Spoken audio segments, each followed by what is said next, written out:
الحمدللہ رب العالمین والصلاة والسلام علی رسول اللہ۔ کتاب الصیام، روزوں کا بیان۔ اس چیپٹر کے اندر 19 اسباق ہیں۔ آج انشاءاللہ ہم 7واں سبق پڑھیں گے۔ حدیث کے سبجیکٹ میں کیا مرنے والے کے قضا روزے اس کے وارث رکھ سکتے ہیں؟ کیا مرنے والے کے قضا روزے، جو شخص مر گیا ہے، فوت ہوا ہے، اس کے اوپر فرض روزے ہیں، اس کے اوپر کچھ فرض روزے لازم ہیں جو اس سے چھوٹ گئے تھے کسی وجہ سے، کیا اس کے وارث جو اس کے بیٹے، اس کی بیٹیاں، اس کے پوتے، اس کی بیوی یا شوہر جو باقی ہے دنیا کے اندر، کیا وہ رکھ سکتا ہے؟ آئیے اس مسئلے کو حل کرتے ہیں حدیث پاک کی روشنی میں، اور حدیث پاک کا بھی لفظی ترجمہ پڑھتے ہیں۔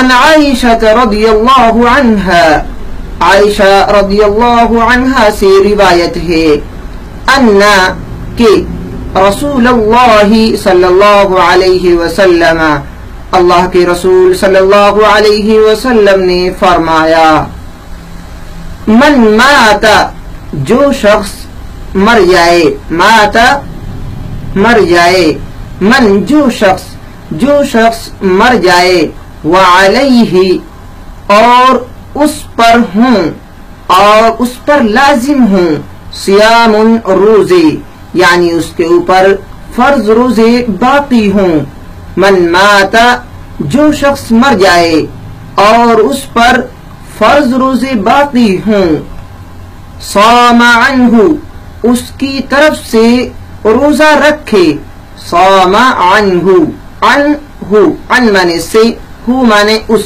یعنی اس سے، یعنی اس کی جانب سے، صام روزہ رکھے، ولیہ اس کا ولی یعنی اس کا وارث، جو بھی اس کا وارث ہوا ہے، یا بیوی ہے تو شوہر، اور اسی طریقے سے بچے ہیں، اولاد ہے، بیٹی بیٹا، کوئی بھی جو اس کا قریبی رشتہ دار باقی ہے، اس کا وارث ہے، تو اس کے اوپر جس کے لیے اس کا مال ملا ہے اس کو وارث بولتے ہیں۔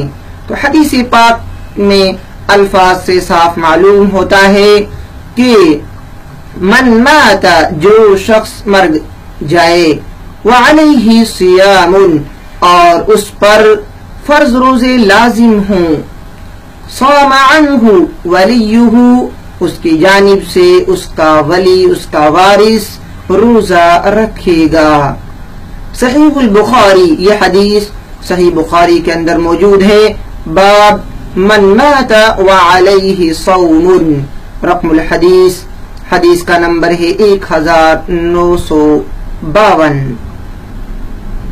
من مات جو فوت ہوا، من مات جو مر گیا، علیہ صیام اس کے ذمے روزہ تھا، علیہ صیام اس کے ذمے روزہ تھا، صام عنہ اس کی طرف سے روزہ رکھے، صام عنہ اس کی طرف سے روزہ رکھے، ولیہ اس کا وارث، ولیہ اس کا وارث۔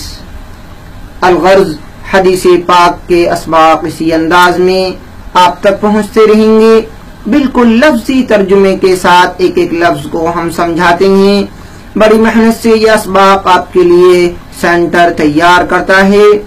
آپ کو چاہیے کہ آپ ان کے الفاظ معنی کو یاد کریں اور ہمارے ان اسباق کو دوسرے دوست و احباب کے لیے شیئر کریں۔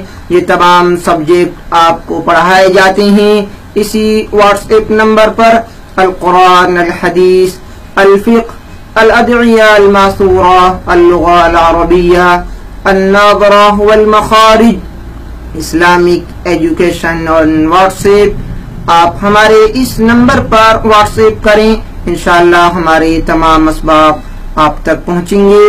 اللہ تعالی ہم تمام انسانوں کو صحیح انداز میں دینی تعلیم حاصل کرنے کی توفیق نصیب فرمائے، آمین۔ السلام علیکم ورحمۃ اللہ وبرکاتہ.